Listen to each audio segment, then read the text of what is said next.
Hello, everybody. Today I'm very happy to welcome Egyptian American writer and director Peter Takla, talking to us from Los Angeles. How are you, Peter? Hi, Mr. Sherif. I'm good, and thank you for inviting me. I'm glad to be here with you. It's my pleasure. I know about your work for some times right now, and I was eager to know about your journey in filmmaking. First, tell me a little bit about growing up. I don't know if you were born in Egypt or the States, and but I know you studied in New York Film Academy. So tell me a little bit about your growing up and your interest into the art. How did it start? Correct. So I was born in Egypt, and I came here to Los Angeles, California, about 16 years ago. Yes, Yeah, time flies. And I started as a pharmacist in Egypt, and here I did like all the exams and all this stuff. But I've been in media and art um since I was in the school, like or high school. We used to do like stage plays, and I used to write, act, and direct stage plays. But at some point, I'm in love with films and cinema, like since my childhood. Um, then I decided to move to filmmaking, yes, and I started the hard way. I started with a feature film. I know most filmmakers they start with like a short film or short videos, yes, but I yes, decided to start the hard way. I believe it was a good decision, although it's like kind of abnormal decision. But it's because I learned a lot. Like feature film is um, a long journey to go through and a lot of things to learn. And learning through a feature film is way, I would say, better than doing multiple short films. yes. Um, and then I decided to study. Then I went to New York Film Academy. I got my degree, and I got multiple classes. So I studied mainly directing. But you know, when you study directing, they have you learn cinematography, writing, and editing, Yes. plus directing. Mhm. Um, I got a good experience from New York Film Academy. Then I started doing my next feature film, and so far I have a history of 14 films, five featured, and about eight shorts and one documentary. Yes. Um so yeah, it was and I'm still working on other films. Um, so it's a journey of learning. Every film I learn uh, different things and meet different people, and I'm enjoying. Yes. Are you related to Mrs. Aida Takla? Do you know her, who was head of the Hollywood Foreign Press Association, or Um, not? I'm not sure. I don't think so. Although Yes, Tekla family is like a huge family in Egypt, so could be, yes. I know. but You know, I'm not yeah, sure. yeah, she passed away 4 years ago. She was the head of Hollywood Foreign Press Association, the organizers of Golden Globes. Okay. And I met her in Luxor Film Festival several times, by the way. Hmm. And 10 years ago, maybe, when I was in Egypt, myself, I've been 5 years away from Egypt as well. Okay. And believe it or not, she was one of the first pilots, Egyptian pilots in the 40s, you know? Oh wow. Okay, good Yeah, to know. but this information is not in the English media, it's in the Arab media, you know? And Oh, I didn't know this information until I was in touch with her by email and her sister, you okay. know, and yeah, she was a very important lady in the entertainment industry. Okay. I want to ask you, you know, when you told me I've seen you directed several feature and shows, but you decided to begin directing a long film. So Mhm. tell me about the challenges directing and producing. I mean, finding the finance for your first film, especially in the States. It's pretty challenging. It is very challenging, but producing is a tough part. Um, especially on the indie side, because like a lot of films need like financing and budget, and working with tight budget is something that's very challenging. But I always believe like it's better than perfect. So better to do the project, or the other option is just wait for financing. And I'm pretty sure some people would wait their whole life not doing even one film. So I was between these two. Tough choices. Either I would wait, I have the idea, I have the script written, I have everything pretty much ready, but I didn't have the finance. So either to wait until I get enough finance, which I'm not sure how long the wait would be. It could be a month, could be a year, could be 10 years, or just do it with resources that I have. And I found the second option would be the best option. So it's not going to turn out to be the perfect film, which obviously no film is perfect, but it's not going to do the best film. But uh, it will expose my work to the audience. So people would watch and see like, and they find out that there's something that I can do if I have the better budget.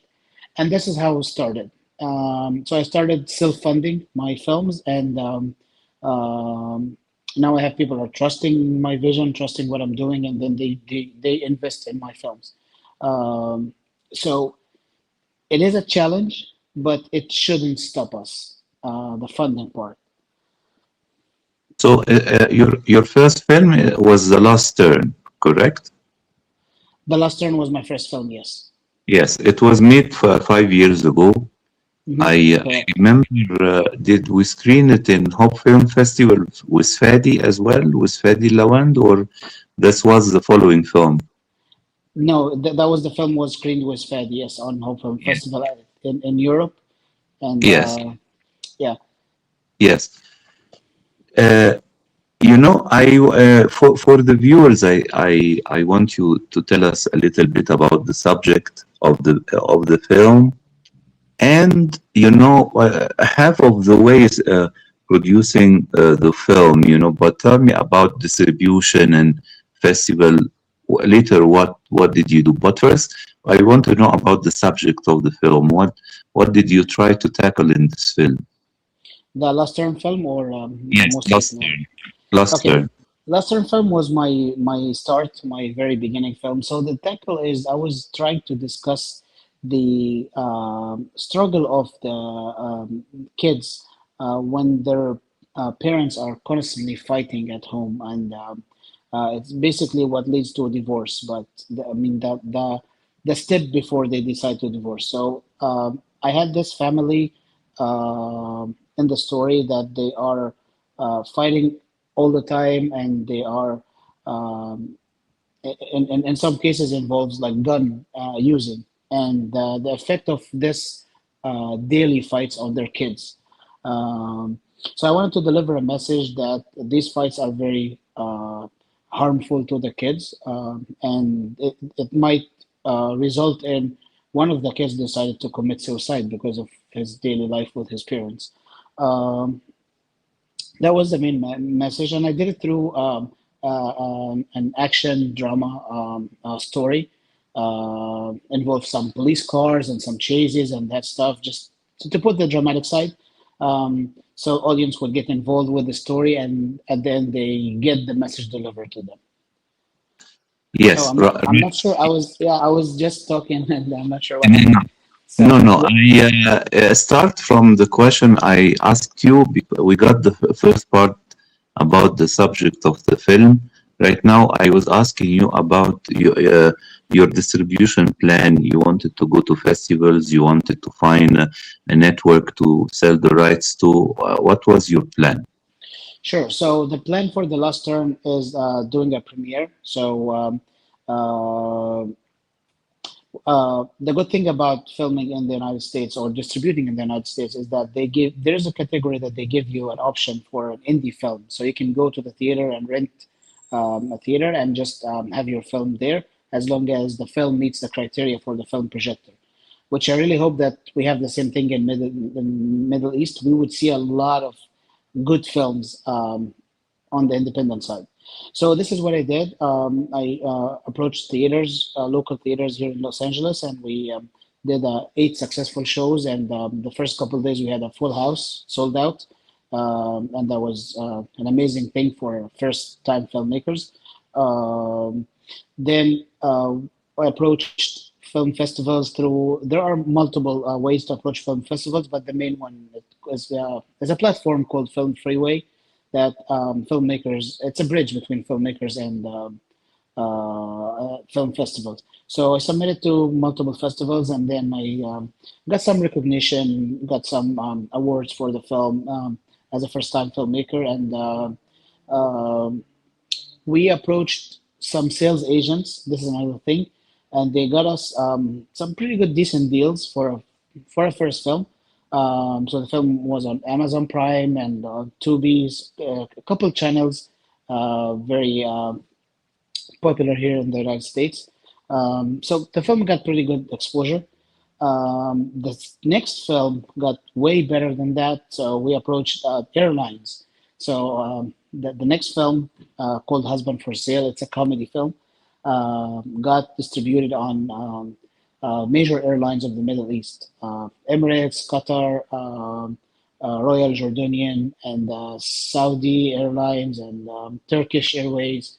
Um, we got some pretty good exposure for that film.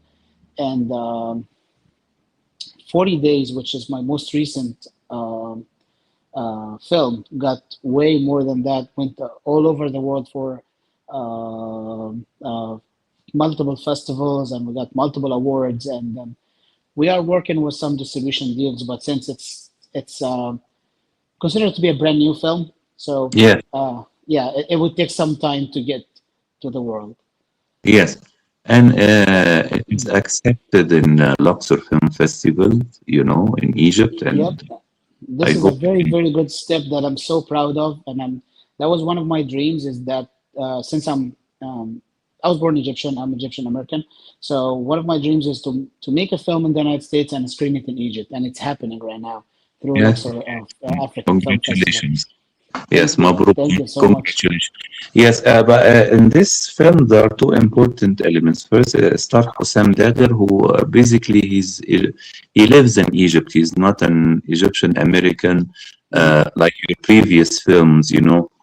And I want to know, how did you contacted him for the film? And the film subject matter is very important.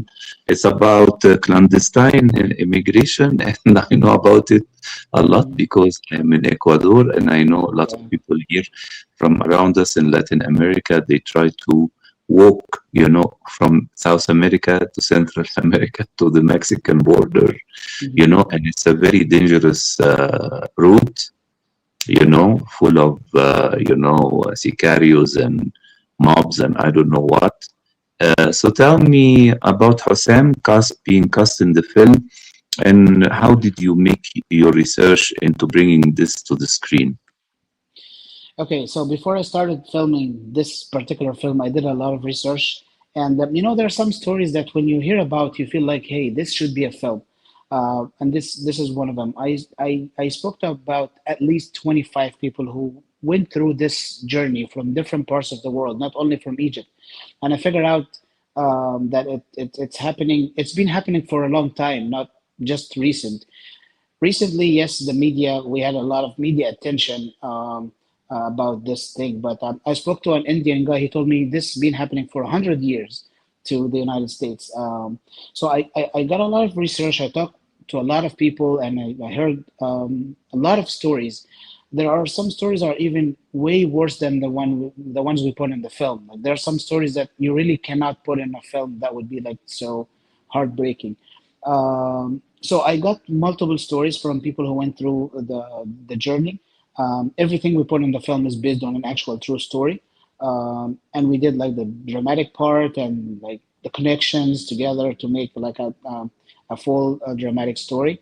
Um, then I wanted to get an actor to play the lead actor who is very, very Egyptian. It's a little bit um, I would say challenging because actors when they come here to the United States they change, the accent change, things change.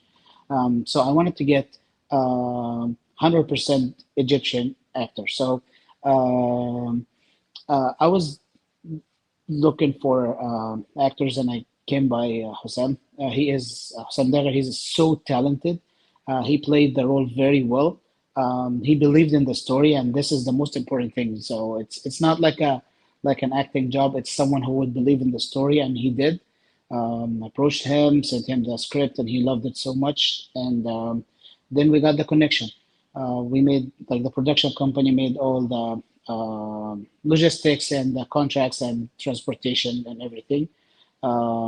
Then yeah, we made it happen. Good.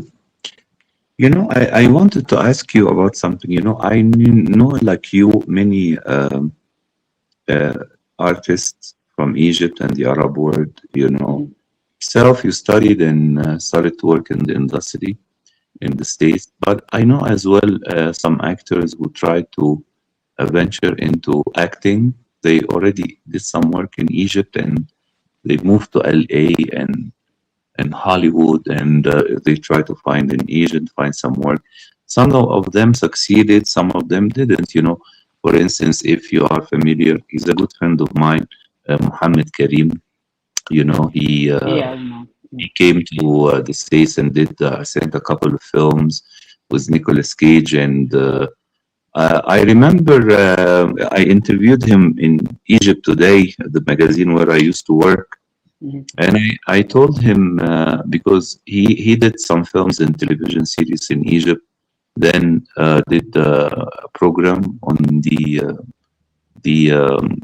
Gulf, one of the Gulf channels. Mhm.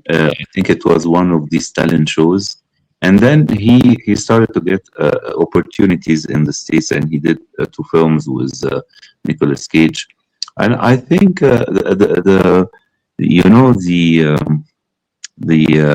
what I told him, and I want you, according to your experience, to correct me.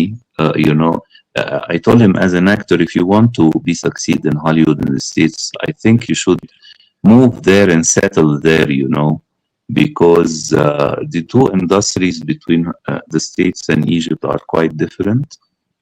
And he need to be there for any casting call, any opportunity. He cannot get a casting call while he is in Cairo. So I don't know. Maybe he did so. I don't know.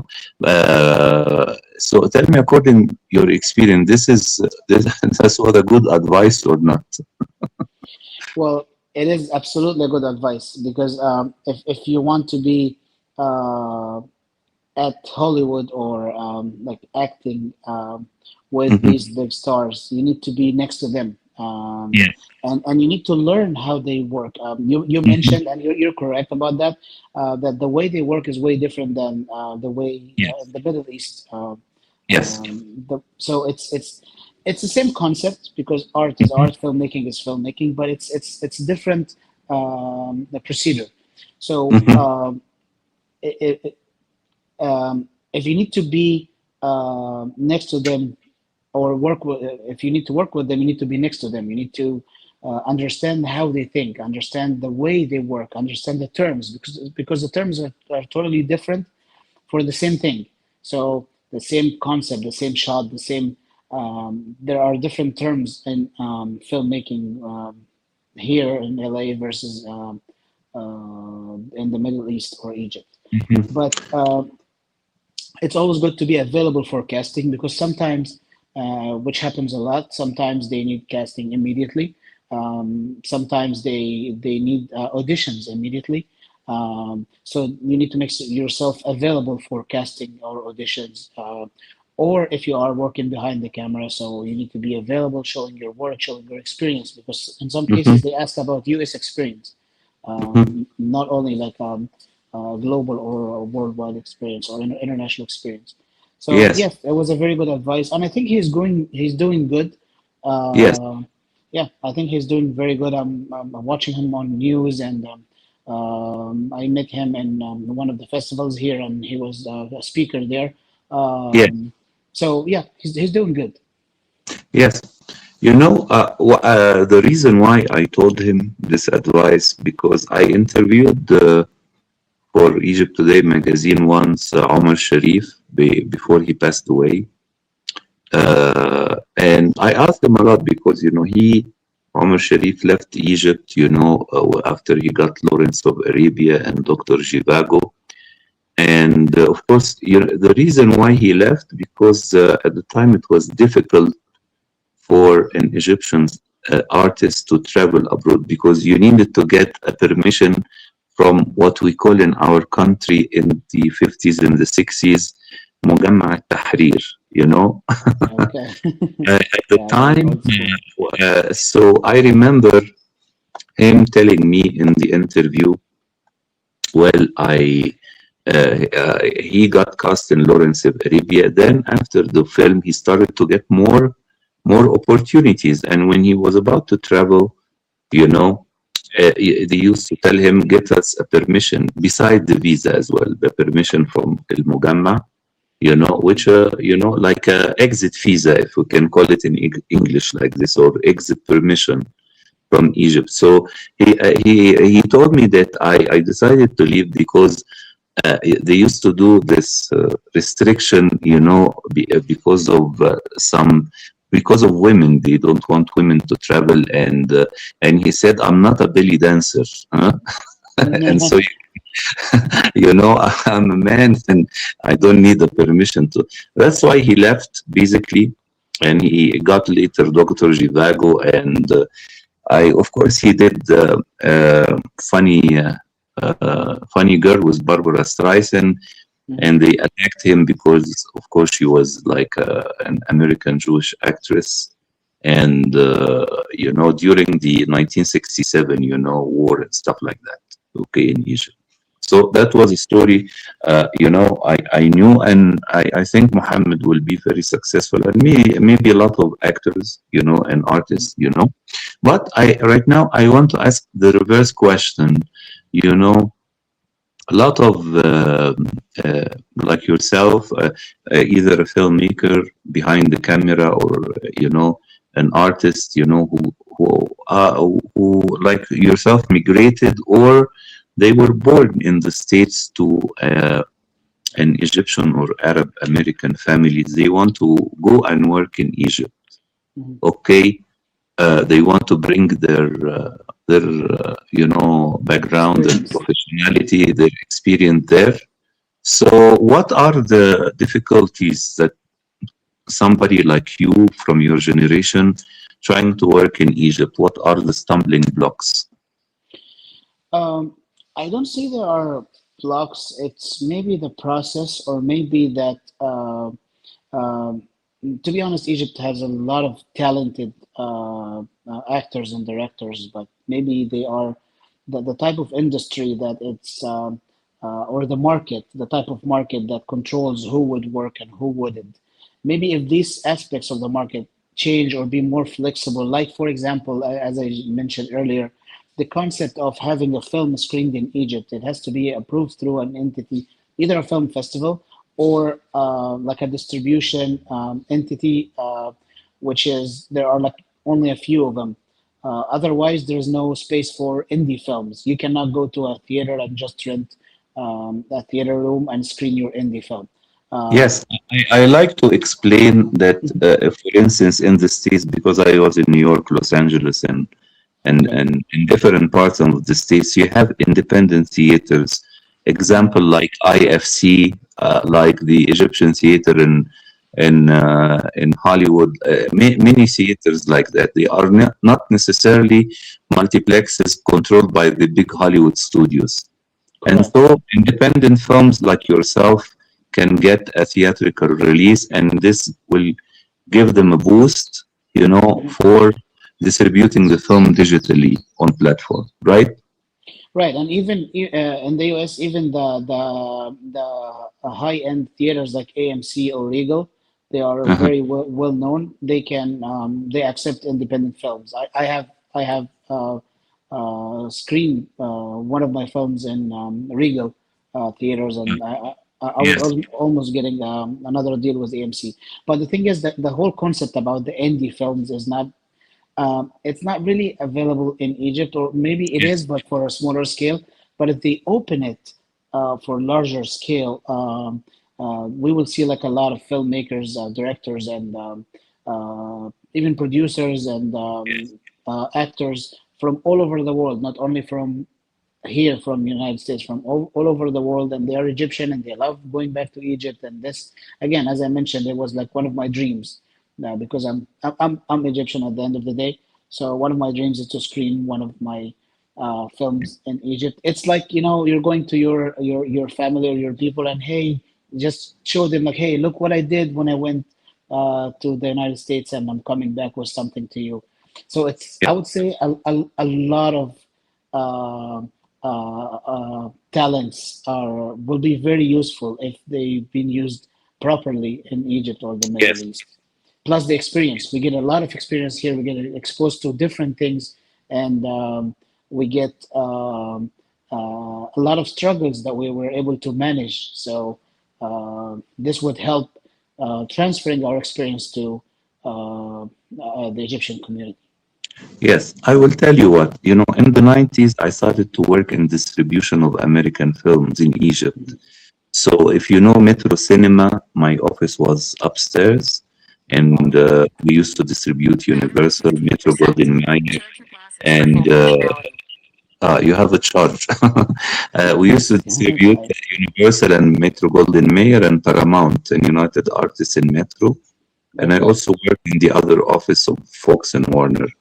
And so Cool. I know most of the distributor at that time and how multiplexes started, and and the industry was boosted with multiplexes. But the thing is, the problem in Egypt that the production and distribution companies are the ones who own the theaters as well in Egypt. It's one company, so it's a Right. little bit controlled monopoly.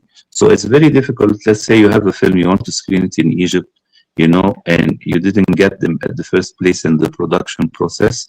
It will be very difficult, maybe impossible for you to screen in Egypt until, like you said, we need to tackle the system a little bit to make it, think about discovering new talents, rather than only for certain filmmakers and certain stars in cinema, So I hope this will happen in the future, like we see in the States and Europe as well, a lot of art house and independent movie theater. And the audience, by the way, exists for those. I think so, based True. on my experience. Yes, but I want to mention that you started your own company, and through which you produce so far, I think, all of your films, the short ones and the long ones, right? Not all of them. Mm. So I yes, I started. I took it to a different level. So not only just the director, it's just I tried to move like one step forward. So I have my own production company. We do produce films. We produce even music videos and a lot of commercials and a lot of other stuff. But I'm focusing more on films. I have other Yes. team members taking care of the other stuff. You But you not you all. like to produce for other filmmakers or only your work? Well, I do have studio sets, like a multi-set studio, Yeah. like a hospital room, classroom, and jail and bar, restaurant, and this stuff. So this is for other filmmakers to use, Mhm. and we produce for other short films and other filmmakers. Good. Um, Feature films is a different process, so it depends, but Yeah. not all of my films were produced by my company. There are um, some films that we produced it, and some films that I got hired as a director to direct it for them was produced by a different production company. So it depends, like based on each film is Yes. an individual entity. So it Yes. depends on, yeah, Special case. yeah, Tell me, yeah. Peter, right now, what are your plans and dreams for the upcoming period? So I'm planning to make more impactful films. Films that go on a bigger scale with a larger audience. So Mhm. I'm working on getting the next step in production. So getting Mhm. well-known well-known stars and spreading out to larger audience and larger distribution. So Hmm. this is a challenging part, but I think I'm building my career towards this goal. And Yes, I'm working on one goal is to have a feature film every year, yes, uh, which so far I think I'm on schedule, like one feature film every year, at yes, least. I hope so. Yeah.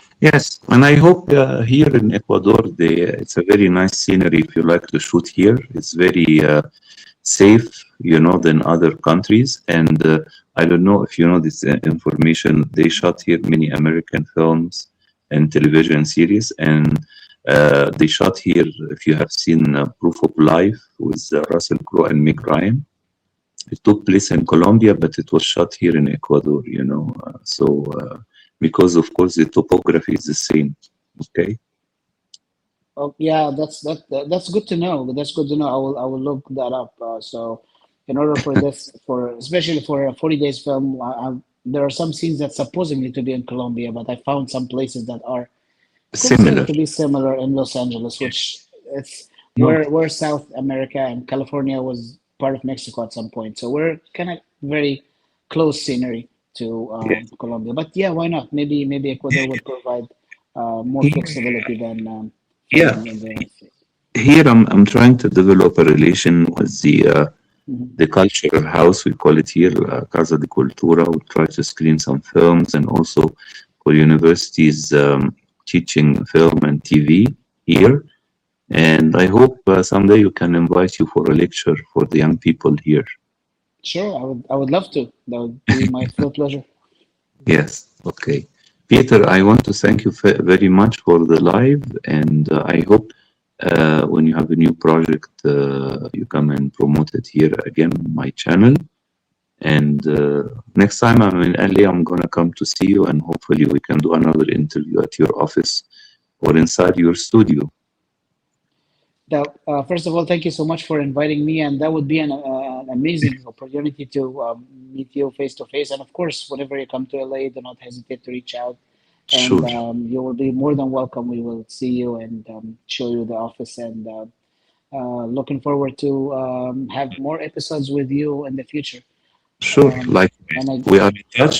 And best wishes for the screening in Luxor of 40 days, and also for your continuation of its promotion and publicity. And I look forward for your next work. Okay. thank you so much, and again, thank you for inviting, and thank you for this great interview. And yeah, let's keep in touch. Thank you. شكرا يا Peter. Thank you very Okay, much. thank you. Ciao. Bye Bye bye. bye.